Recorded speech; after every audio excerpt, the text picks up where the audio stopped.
So find your way onto your mat. Make sure you can tuck away any wires that are sticking out. Fix what you gotta fix. And just take a couple moments and just like you fan yourself. See what happened to your microphone. Yeah, because you're so hot right now. Woo! Close your eyes, seriously, and just take a moment and fan yourself and then shake out your hands. Wiggle your shoulders. And then bring your hands to heart center. Let your thumbs connect to your breastbone. And sit for a couple breaths just like that and feel already the life force in your body. Notice your breath.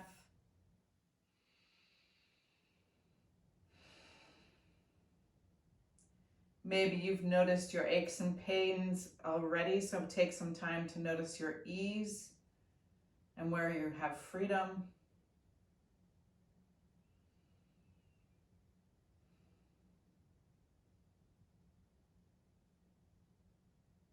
If you want to dedicate your class to someone, now is a great time to picture that person smiling, alive, and healthy.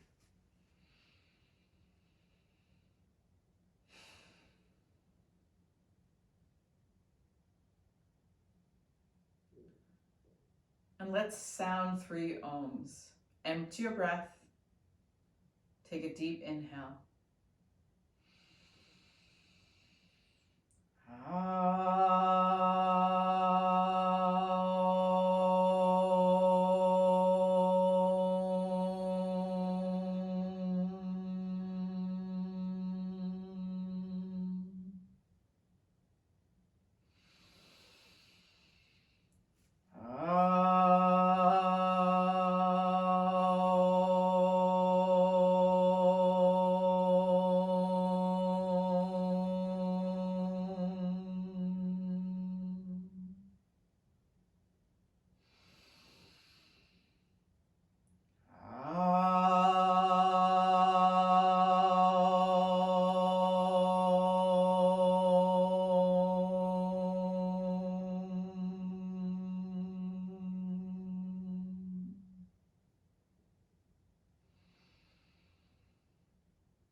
You can let your eyes open. And we're going to start in a surprising place today. We're going to start with Banana Asana. I know, I am a serious teacher, but that pose in Yin Yoga is really called Banana Asana. You might also know this in the standing series and more yang series as half moon, but we could say it's reclining half moon. So you come lying onto your back, take your left heel to your left corner of your yoga mat, and then hook your right heel over your left ankle. Stretch your arms up over your head, and then pull your right arm to the left. So you're shaping your body like a banana. If that doesn't feel like it is anything, you can always lift up your hips, bring them more to the right, and then come back into the pose, and you'll find the intensity gets way stronger. So take a full inhale, and with your exhale, just sigh it out through the mouth.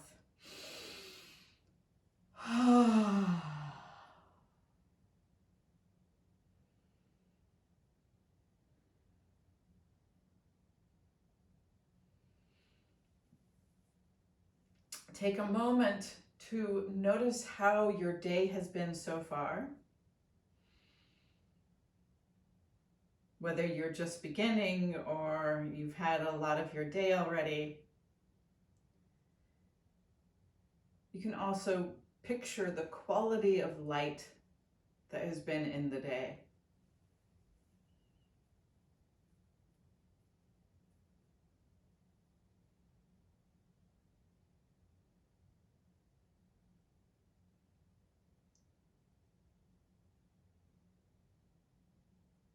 Maybe you even can remember the mood that you woke up in. And sometimes that flavor persists through the day, while other times it dissipates, changes radically or surprisingly.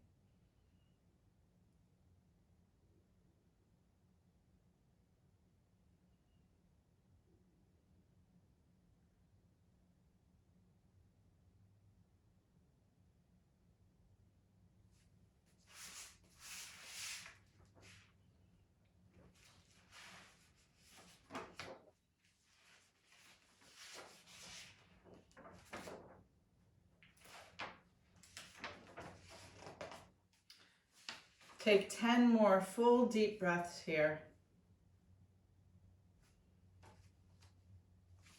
And on your 11th breath, you can wiggle back to center.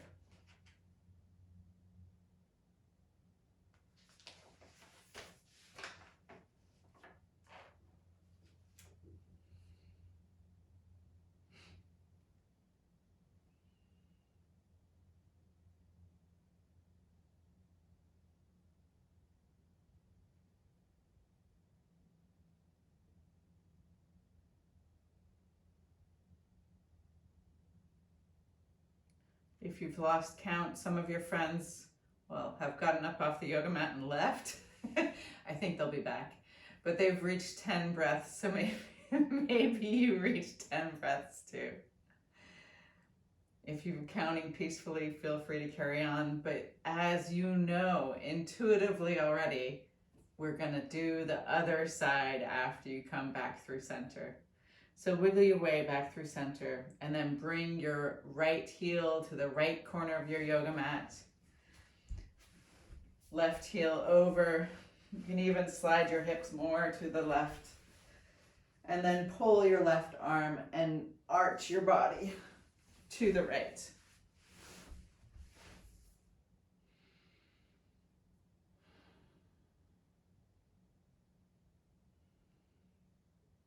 Feel how the weather or I asked you to think about the quality of light in the day so far, wherever you are, you find yourself. Take a moment and notice also the quality of light within.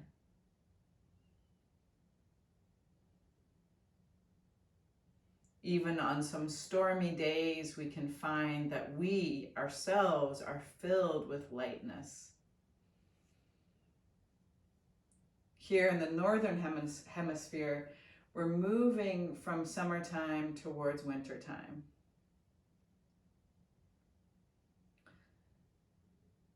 This autumn for us in Sweden has been or my neighborhood, who knows, I've just been so amazed that it's been a really yellow autumn is my experience. And there's lots of leaves that have left the trees already.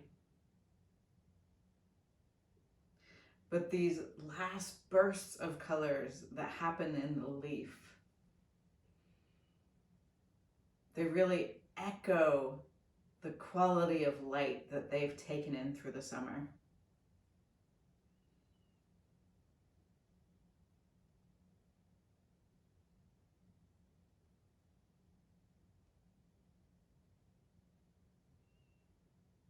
We can, in ourselves, also notice what have we charged up with the summer sun time in us that will continue to give life and warmth and growth internally as we move more deeply into the winter months ahead of us.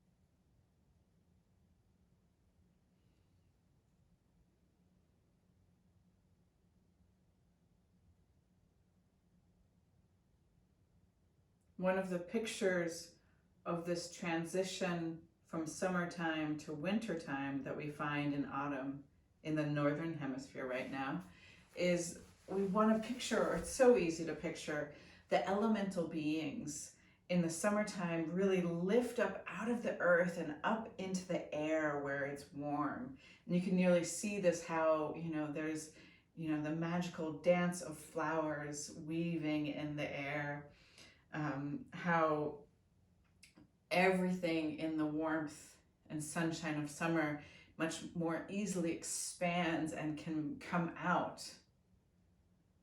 And then as winter approaches, there's this motion and movement of the elemental beings, but also in us that is coming back inward, turning back towards the earth.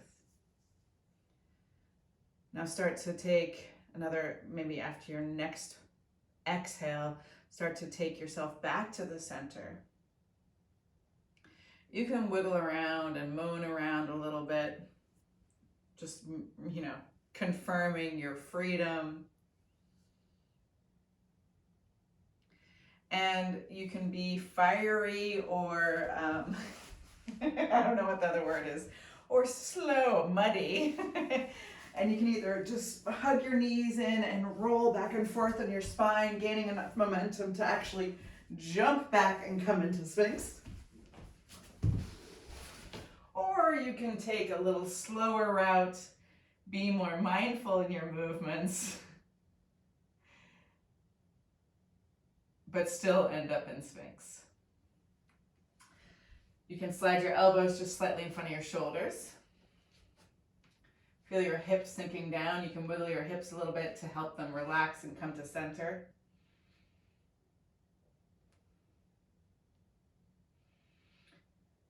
And we're going to start our Sphinx with some face yoga. So take your right chin, your only chin, your best chin. Take it to your right shoulder. And then lift up your chin and purse your lips. You want to feel that beautiful stretch along your neck.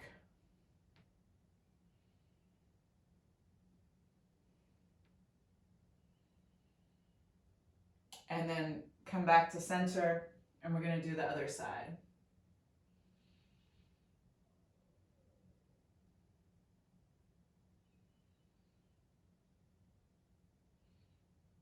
And then bring your gaze back to center and reach your chin up. And again, purse your lips.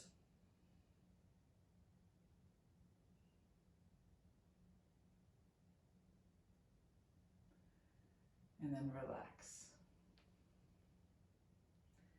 Even during our yin yoga practice, we can engage in a face yoga practice that is holding presence in your face. And it's the difference between being like no expression and just keeping like a little bit of like a Mona Lisa smile on your face. It keeps your face engaged. It keeps your face toned. It's also very nice to practice this to help your resting face be one that is supporting your beauty to come out as you age.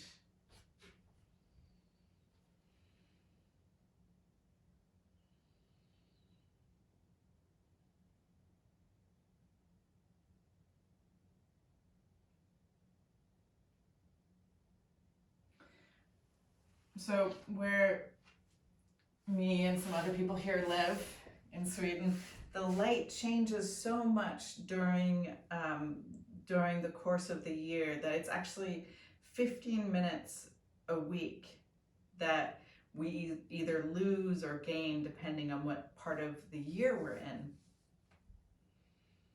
And I'm a transplant, I didn't grow up here. I was born very much nearly on the same latitude. So I was born in a northern place. So maybe that's part of why I feel so at home here. But I love the way the light changes every year. Yes, I'm an artist, blah, blah, blah. But I just love the way it changes enough that even, some of us who are more slow, we can notice the change quite easily. Now, there is a habit or a trend that most people often a lot of people are like, oh no, the darkness is coming. Oh no, the cold is coming. And there's a lot of kind of collaborative negativity around it. That there's some fear in the approaching winter, some fear in the darkness that's coming. With good reason. We know that when people are deprived of sunlight, they become depressed. It's easier to will ourselves to move out of our comfort zone when we're warm. Just plain and simple. And we might notice that even now in the mornings, being cozy and warm in bed, but it's a lot crisper outside of that safe zone of your bed. And it's hard to go there.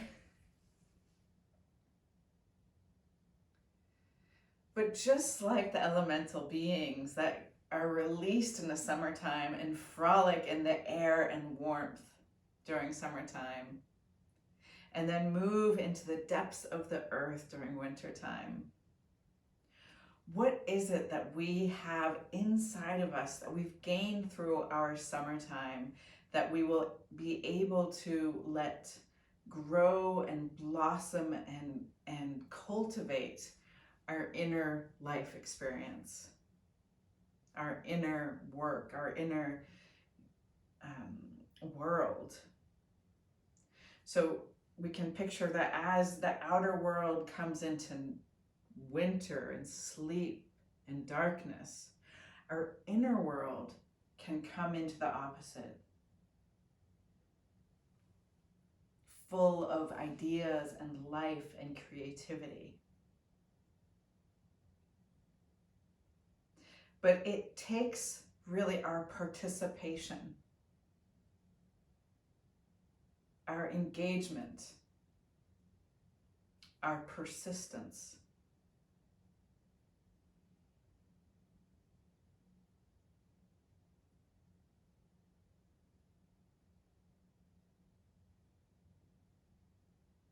Lift up your chest a little higher on your inhale, and on your next exhale, come down, placing your forehead on your forearms.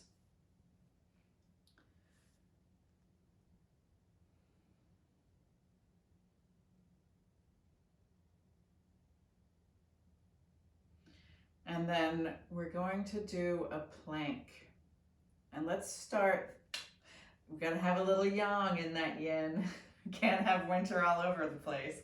Okay, so we're gonna come up and we're gonna start with the forearm plank. So come back up as if you're gonna do Sphinx. And you can either tuck your toes and lift your hips up so you're just balancing on your forearms and your toes. Or if that becomes too much for you, you can put your knees on the ground. But try as much as you can to go a little bit longer than you think. Now, even though my clock isn't working, I'm going to pretend like it is, and we're going to do a minute. You can shift back and forwards a little bit. Notice how you have to resist the urge to just quit before you're even tired, because you know you're going to get tired. Feel that when you push down in between your elbows, you kind of lift up in between your shoulders. Energetically feel your heels pushing back.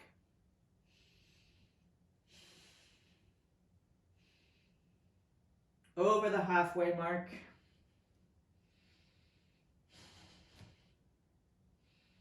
It's okay to shake.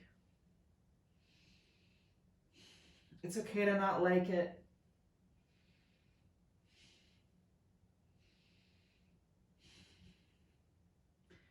For 5. No, 4, 3, 2, and release your hips down. push back into child's pose. And then walk your hands towards you, lift up, cross your ankles, or just move onto your hip and transition into dragonfly, well, half dragonfly with your left leg bent.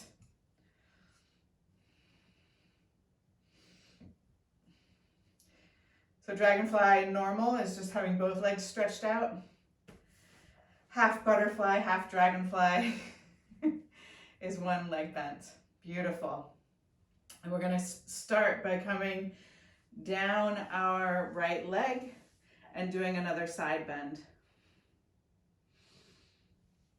Maybe you can hook onto your toes with your right hand. Maybe you hold your head.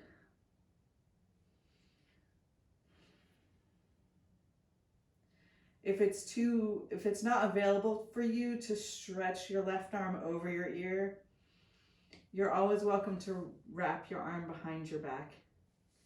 But if you don't have shoulder issues, then don't do that.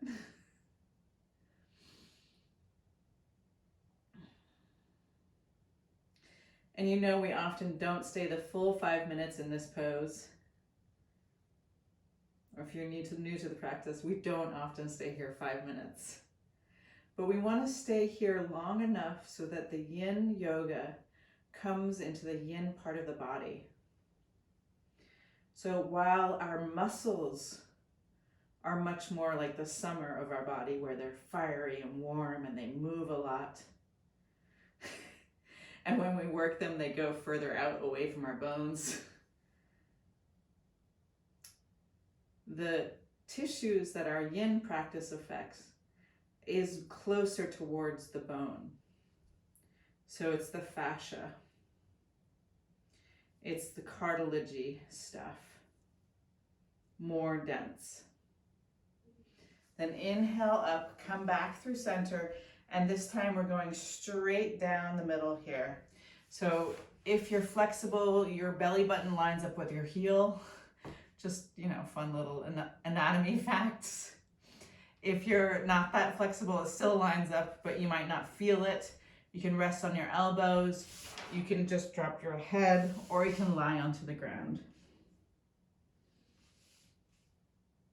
Discover which one makes most sense to you. So a good check in our yin practice is to go into a pose like 80%. So you can really soften and get still and stay in that posture. A lot, especially with forward bends, they're very responsive to time. So where you are in the first minute is drastically different than where you are in the last minutes of a forward bend in yin yoga.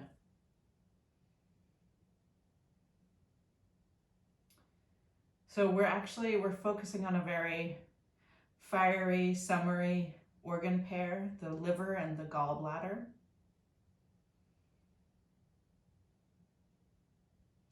I say fiery, but wood is their Taoist element. So that which feeds the fire.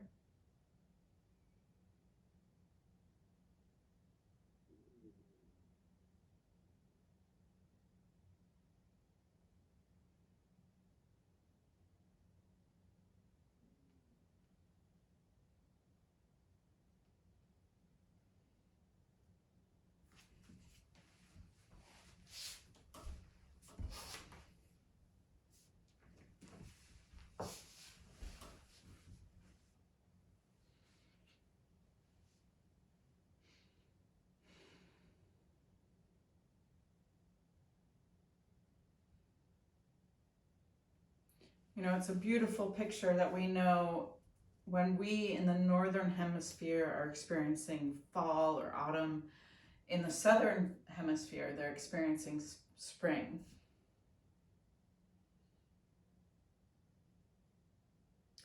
But together, there's always winter and spring in our world. Winter and spring. Fall and spring, winter and summer in our world that happens at the same time in different places. So we see that geographically. But we want to understand this more esoterically. Start to lift up. And we're going to transition into sleeping swan. So we're going to move in the direction of our left knee. We might have to move our left knee a little bit more to the left as we roll our right hip closed. A good check to make sure you're lined up properly is see that you can balance on your shin. Even if your left buttocks is lifted, you should be able to balance here.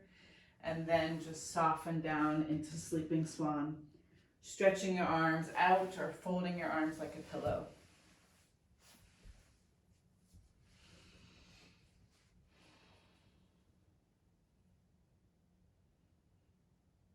So as we see this balance in the earth as a whole, we also want to find a similar balance in the spiritual activity of the human being and the spiritual activity of the earth, planet Earth.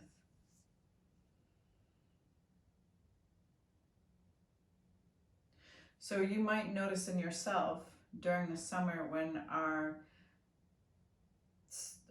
schedules maybe change, maybe we go on vacation, we go to these beautiful places, we are much more oriented towards a social gathering, towards meeting other people, towards our outer physique.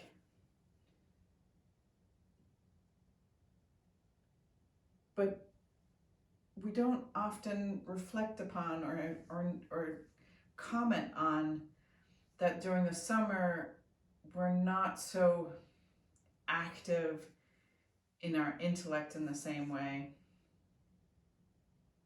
We're not so active in some, of course we keep up our meditations, of course we keep up our prayer life, but there isn't the same excursion and kind of deep focus on the inner life as there naturally is during the winter.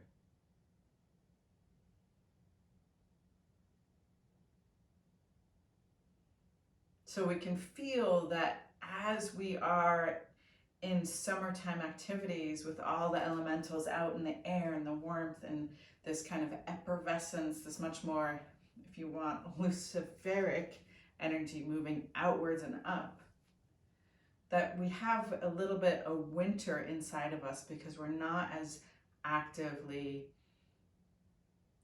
lighting ourselves up from the inside. And then in the winter,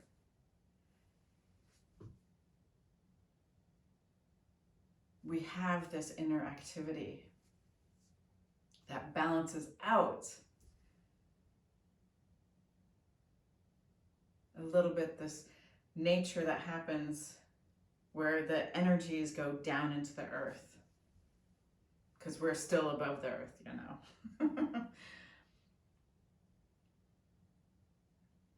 But then we start to understand that there is a holism that happens between us and meeting of the earth, and then ultimately us and the cosmos.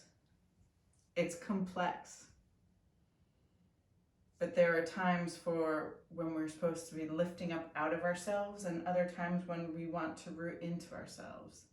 There's times to really attend to our physical practices, and then there's times to really attend to our inner practices.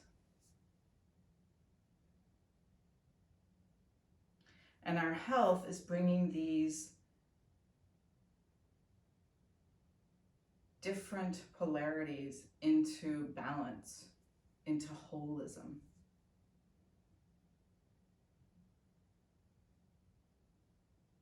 There's, we make such a big deal in the English language of writing, the whole that is an emptiness and the whole that is everythingness is spelled differently. But then holy, which can be like just everyone, or holy can be actually spiritual, or holy can also be like holes in a sweater. There's these distinctions. But I always thought it was a not real mistake, that whole and holy, being whole and complete and being sacred, sound like the same thing.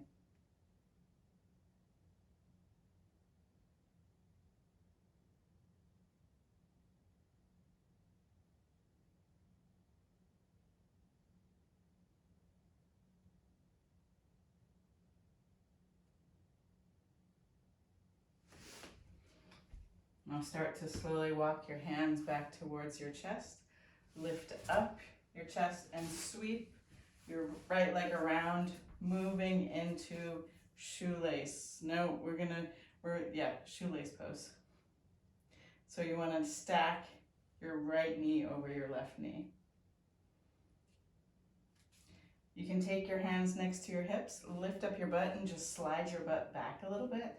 That just allows a little bit more freedom in the tilt of the pelvis so we can come into the forward bend.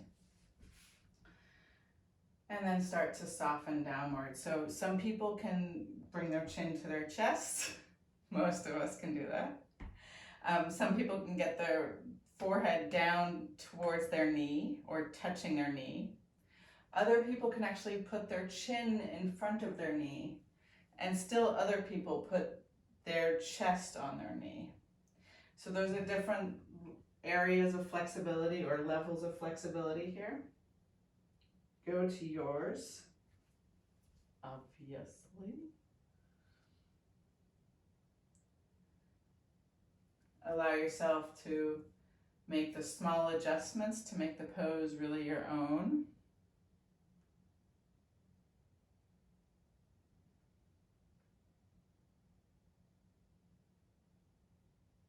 And then get soft.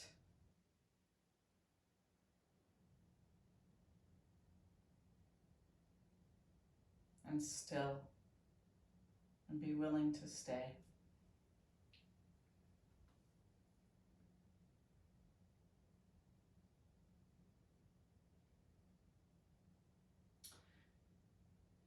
This picture of being whole or being holy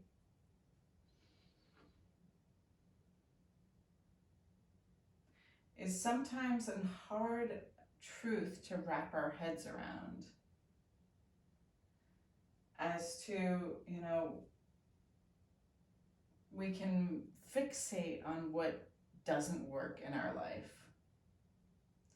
Or sometimes we might have the opposite, where we can really focus on what's going great in our life. We usually are skilled at one of those things. But what's going on in our life are both.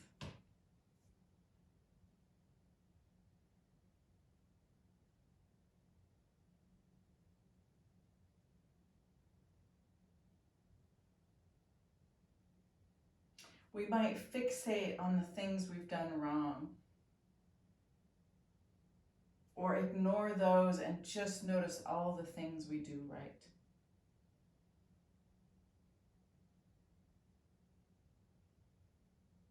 But we do both.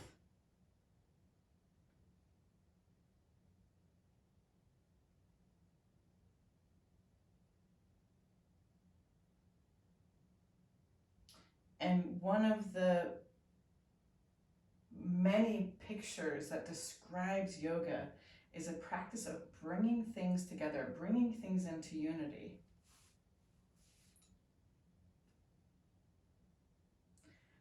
And all of those ancient texts, it's always unity with the divine. It's not just unity within my disparate sides of myself.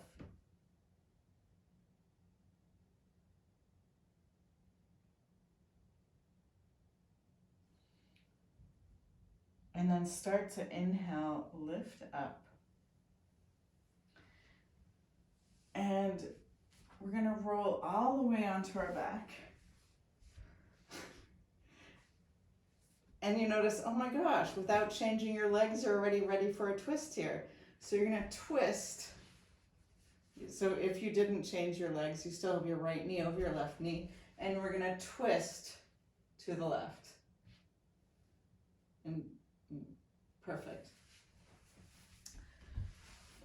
Now, if you are just joining, we're about halfway through the class and we've done one side.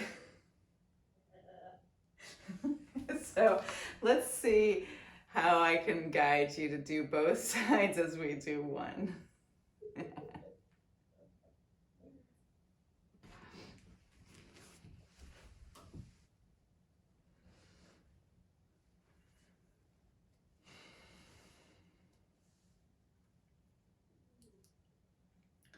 All right, unwind your twist, and we're gonna twist in the other way now.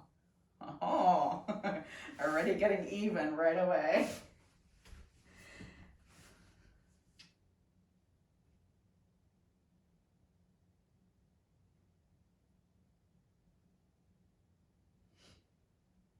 Twisting to the other side, you got it.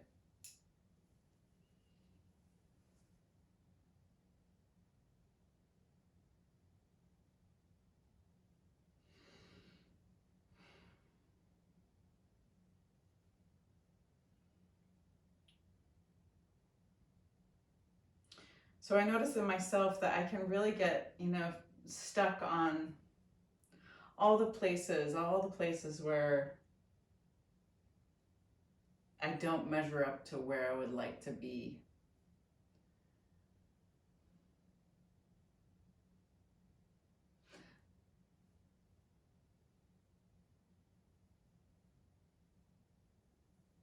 And sometimes I notice that I can let those things be more important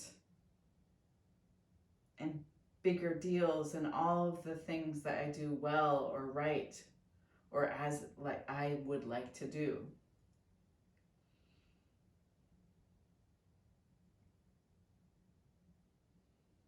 Because I'm wired that way, I assume most people are wired that way, which I think a lot of us women are, but I know there's also the other flavor.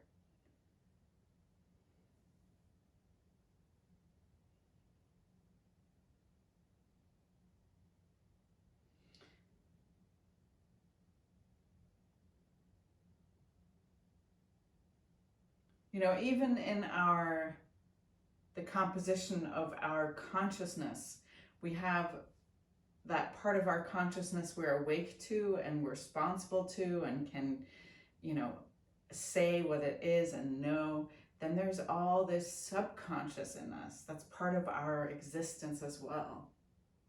Places we aren't ready to know yet, places we don't have words for. But it's those parts together that make up the whole.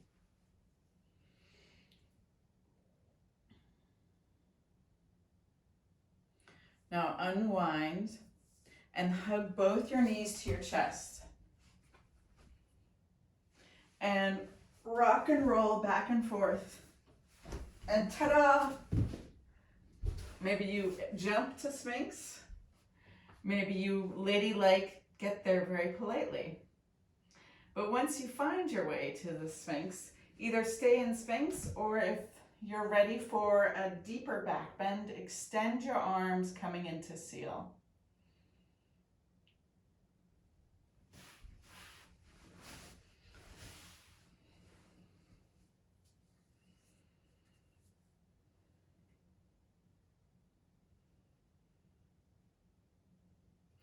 Now, if you are in partnership, or if you have children, or if you're alive and in relationship with other people, whatever that relationship is, that the more familiar the relationship is, the more of the shadow sides are part of that relationship. They come out. There's no way that they can't. And so that's one of the gifts of relationships, even though if they don't feel like a gift all the time, that we start to see some of the places that we're unconscious, some of the places that are kind of, denied, ignored, disregarded.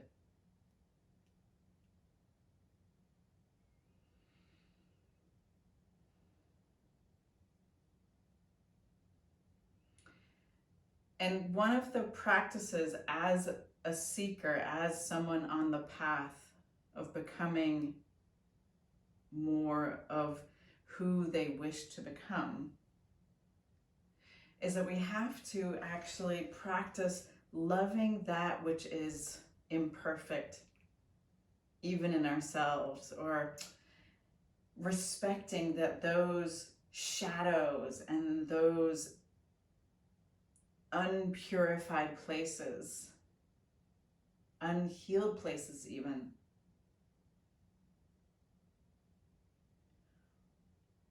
come with us even into meditation, even into prayer and practice.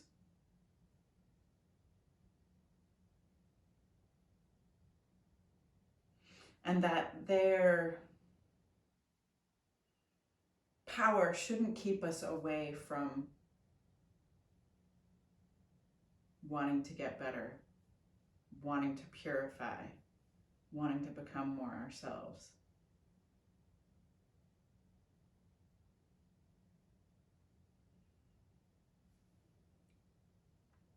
Let's take 10 more full breaths here if you're in the full Sphinx or the full seal. Notice if having an end time makes it easier for you to stay engaged with it.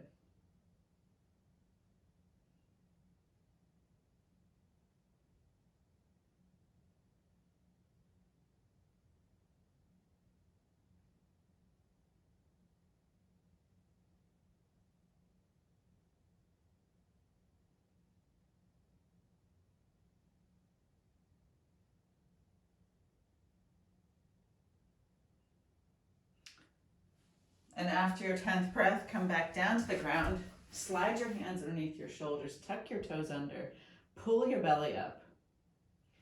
And either letting your knees stay on the ground, lift up into a push-up. You can take your feet off the ground, or if you're feeling more feisty, you can just do a regular push-up.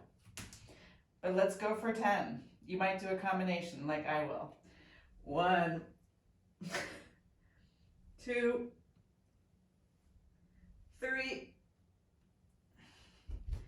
4, 5, 6, 7, 8, 9, 10. Oh yeah, that last one was a doozy. And now we're gonna come into half dragonfly on the other side. So, yes, we'll work it out. Bring your right heel in. And we start by doing the side bend. So you're gonna slide your left arm down your left leg. Maybe you hook onto your toe. Maybe your hand's free to catch your head. And then stretch up your right arm and reach it across your ear. If you have pain in your shoulder, not just if it's annoying and you don't like it, then you can take your arm behind you.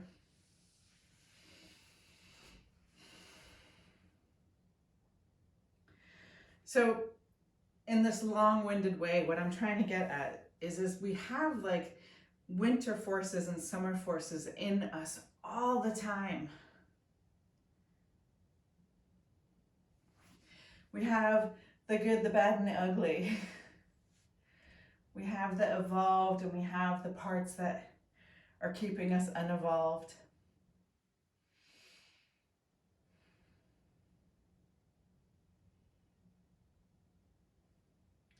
And we want to understand that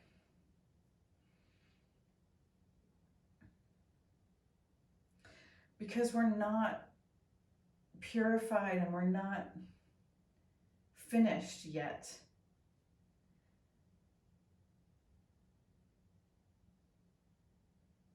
doesn't mean that we can't keep coming back to the holiness of our practice, the sacred, the divine. that actually all of our suffering and pain flows to Christ. All of our hardships,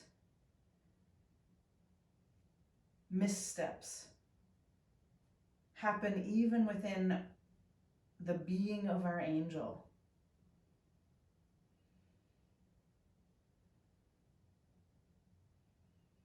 And that's part of why we want to actively let our creativity and our goodness also flow to these beings that naturally all of our misdeeds do. Now inhale up to center. And you can either switch legs or just come straight down the middle. Let your head rest down.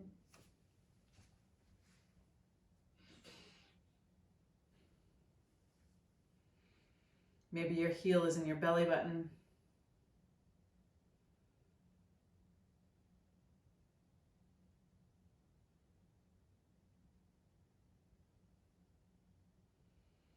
I had this dear friend who we were alike in so many ways, but one way we were very different.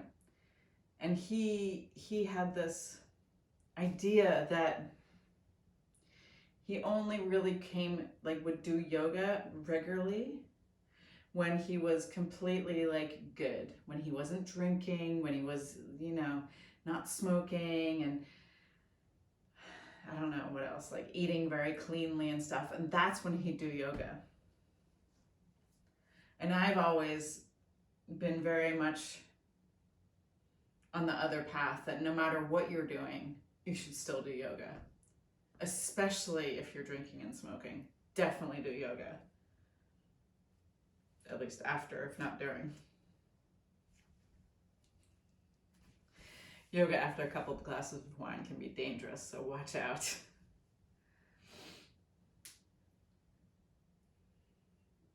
But our yoga still, that practice is still so useful and sacred, even if we are less than, if we are impure in other ways.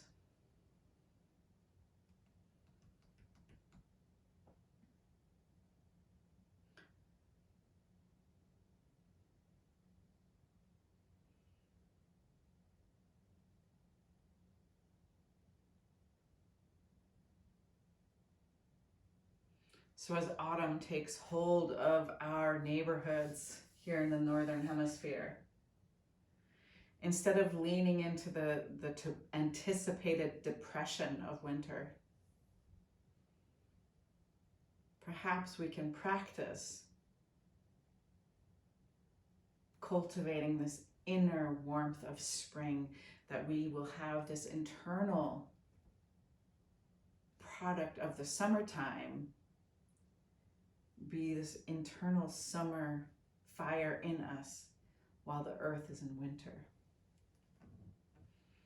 Lift up your chest and then turn to your right. You can move your right knee more to the right and come into sleeping swan. If you want to be balanced, you can also come into butterfly here, if you came in halfway through class. And then stretch your arms out. Bring your forehead to the ground.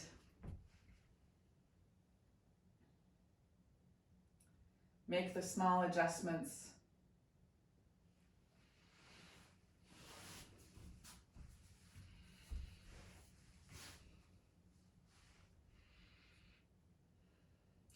But I dare you a little bit to, instead of fearing the winter darkness that's approaching, instead of anticipating depression, what practices or imaginations can you put in place now already, while we still have the fiery ends of summer in the leaves on the branches outside?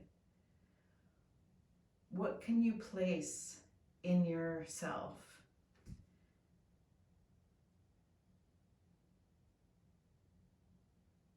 to recognize that the darkening outside allows for a lightening inward.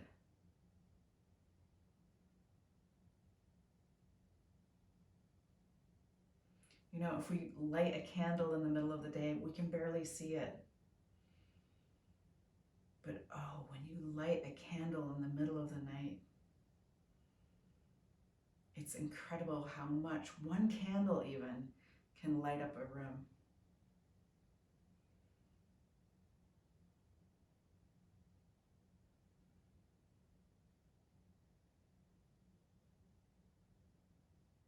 We can even feel how that one candle can make a room warmer.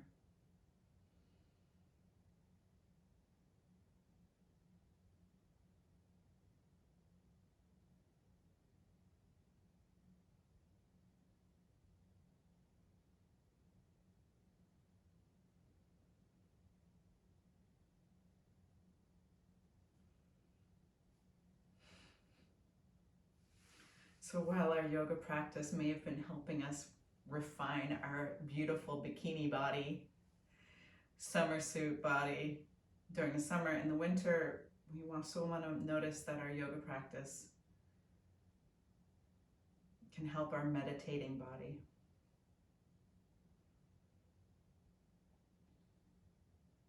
This is why Yin Yoga was created, actually. Paul Grilly was one of the first pioneers of Yin Yoga.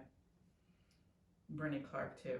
But I met Paul Grilly, and he had it came out of reaction that he'd been doing Ashtanga yoga for years, but still when he meditated, he found so much pain arising in his body. And what he was missing was the winter of his practice. He was missing the Yin Yoga.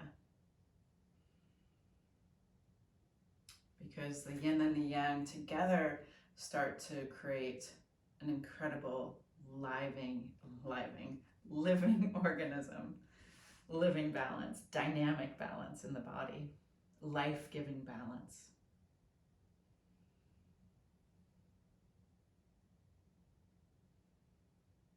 And then start to walk your hands back towards you. And sweep your beautiful left leg around, bringing your left knee over your right knee. Take your hands next to your hips, slide your booty back, and then bow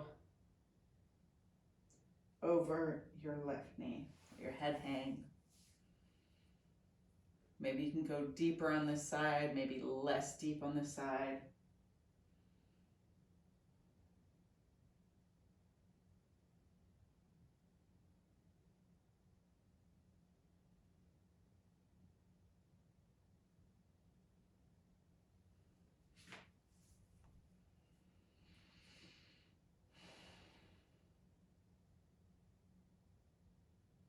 Maybe you set yourself an intention of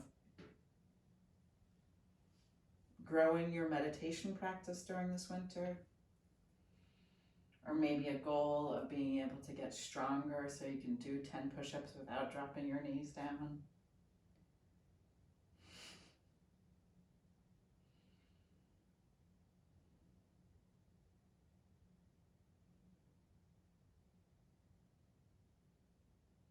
But especially if you're someone who dreads winter, maybe this winter will be different.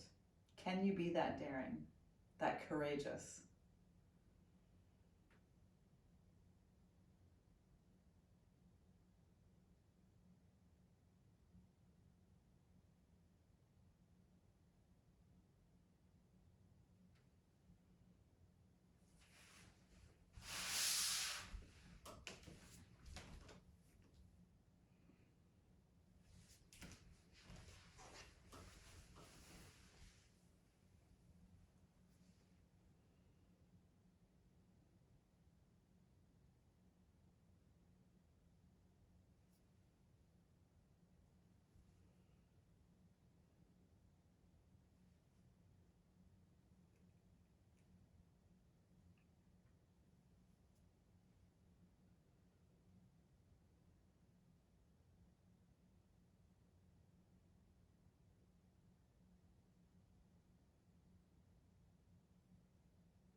With your next inhale, roll up. Place your feet on the ground, lift up your toes, and slowly stretch your body into Shavasana. Close your eyes. Let the ground hold you. And be still and present.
With your next inhale, start to wiggle your fingers and your toes.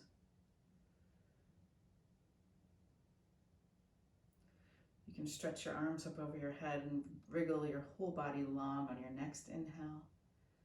And then curl into a ball, rolling onto your right hand side. Help yourself up into a comfortable seated position.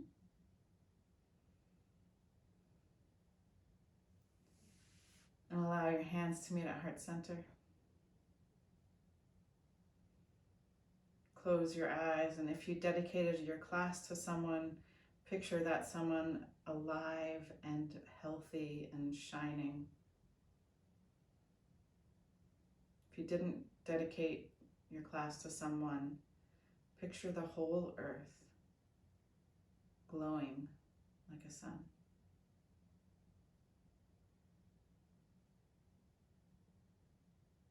And let's close our practice with one Om. Empty your breath. Take a deep inhale.